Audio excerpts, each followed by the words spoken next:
అందరికి నమస్కారం. అందరూ ఎలా ఉన్నారు? So, welcome to my channel.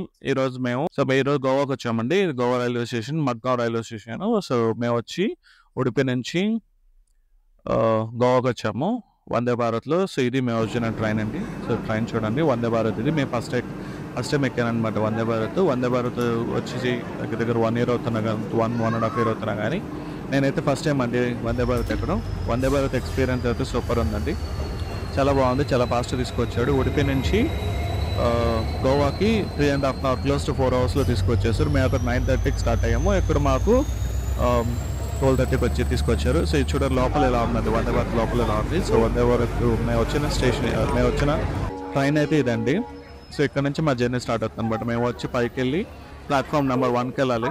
అక్కడికెళ్ళి అక్కడ నుంచి మేము ఇప్పుడు క్యాబ్ పట్టుకొని క్యాబ్లో మేము నార్త్ గోవాకి వెళ్ళాలి. మేము తీసుకున్న రిసార్ట్ వచ్చి నార్త్ గోవా. సో, నార్త్ గోవాకి వెళ్ళాలన్నమాట. సో, ఇక్కడ చూడండి మనం లోపలికి వచ్చిన తర్వాత ఇలా మనకు ఉంటుంది అన్నమాట. రైల్వే స్టేషన్ అయితే ఇలా ఉంది. గోవా రైల్వే స్టేషన్ అయితే ఇలా ఉంది.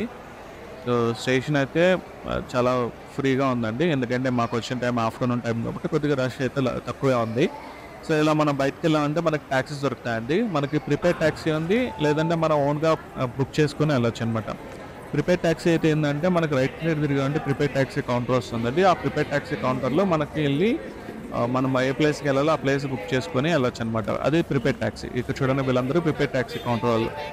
సో, మనకి ఇక్కడ ముందుకు వెళ్ళామంటే మనకి అక్కడ కనిపిస్తుందండి, ప్రిపేర్ ట్యాక్సీ కనిపిస్తుంది. రైట్ సైడ్లో ప్రిపేర్ ట్యాక్సీ ఉంటుంది. సో, మనం అక్కడ బుక్ చేసుకొని వెళ్ళొచ్చు అనమాట. సో, ఇదండి ఇది బయట సైడ్ మనకి గోవా బయట సైడ్ రైల్వే స్టేషన్ బయట సైడ్ ఇలా ఉంటుంది. సో, మేమైతే ఇలా ఉంటుంది.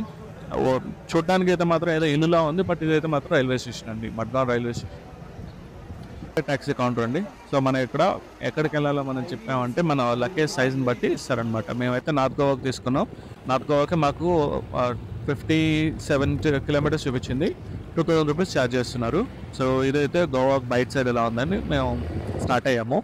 సో, స్టార్ట్ అయ్యి ఇలా ముందుకెళ్తుండగా మాకు మొత్తం కొబ్బరి చెట్లే కనిపించింది. అంటే గోవా వైబ్స్ వచ్చేసాయి అనమాట. సో, ఇలా వెళ్ళిన దూరం గోవా ఉన్న చెట్లన్నీ కొబ్బరి చెట్లు ఇలా చూడండి, చిన్న చిన్న రోడ్లు, బోర్డులు ఇలా ఉందండి. గోవా అయితే బాగుందండి. రోడ్లు అయితే బాగా డెవలప్ చేశారు. నేను ఎందుకంటే 2013 తర్వాత మళ్ళీ ఇప్పుడే వస్తున్నాను.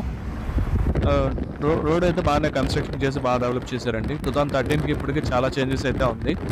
సో, నేను 2013లో వచ్చినప్పుడు ఇది వచ్చి కేబుల్ బ్రిడ్జ్ అంటారండి, గోవాలో కేబుల్ బ్రిడ్జ్. ఇది టూ బ్రిడ్జెస్ ఉంటాయి అన్నమాట. అంటే 2 ఫ్లోర్స్ బ్రిడ్జ్ అనమాట. కింద ఒక వే ఉంది, పైన ఒక వే ఉంది అనమాట. 2013లో నేను వచ్చినప్పుడు కిందది మాత్రమే ఉండేది, పైది లేదు. సో, కిందది మాత్రమే ఉండేది, పైది అండర్ కన్స్ట్రక్షన్లో ఉందన్నమాట. సో, ఇప్పుడు చూస్తే మొత్తం కన్స్ట్రక్షన్ అయిపోయి టోటల్ ప్రాపర్గా బిల్డ్ చేశారు ఇదన్నీ.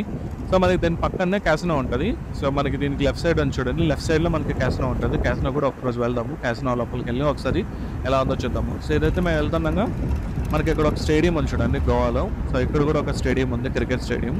సో, క్రికెట్ స్టేడియం చూసుకొని మేము ఇలా ముందుకు వెళ్తున్నట్లయితే పనాంజీ వెళ్ళాలి. యాక్చువల్గా మేము వెళ్ళాల్సిందే పనాంజీ అండి, నార్త్ గోవా. పనాంజీ వెళ్ళాలి. అంటే పనాంజీ దగ్గర అనమాట. మేము వచ్చి బాగా బీచ్ దగ్గర తీసుకున్నాము. మేము హోటల్ తీసుకోలేదండి, రిసార్ట్ తీసుకున్నాము. అంటే 1 BHK తీసుకున్నాం అనమాట. మాకు 1 BHK పర్ డే 2000 రూపీస్ పడింది. 1 BHK మనమే ఫుడ్ చేసుకోవచ్చు. ఇన్ కేస్ మన హోటల్లో తీసుకున్నట్లయితే హోటల్లో చాలా ఎక్కువ ఉందన్నమాట రేటు. సో, అందుకనే మేము 1 BHK తీసుకున్నాము. సో, 1 BHK మాకు 2000 రూపీస్ పడింది. ఇంక్లూడింగ్ అన్నీ ఉంటాయి అన్నమాట. మనకి కిచెన్కి కావాల్సిన ఐటమ్స్ అన్నీ ఉంటాయి అన్నమాట దాంట్లో. సో, మనమే వండుకొని మనమే చేసుకోవచ్చు. ఇది హోటల్ ఇదే అండి రైల్వే స్టేషన్ నుంచి హోటల్కి జర్నీ. సో, ఇక్కడ చూడండి మేము వచ్చేసాము ఐవివై రిసార్ట్. సో, మేము తీసుకున్న రిసార్ట్ పేరు వచ్చి ఐవివై అండి. సో, మీకు ఈ వీడియో నచ్చినట్లయితే దయచేసి లైక్ చేయండి, షేర్ చేయండి, సబ్స్క్రైబ్ చేసుకోండి. దయచేసి లైక్ చేయండి. మీకు ఈ వీడియోలో ఏమైనా మిస్టేక్స్ ఉంటే దయచేసి తెలియచేయండి, నేను కరెక్ట్ చేసుకుంటాను. Thank you, bye.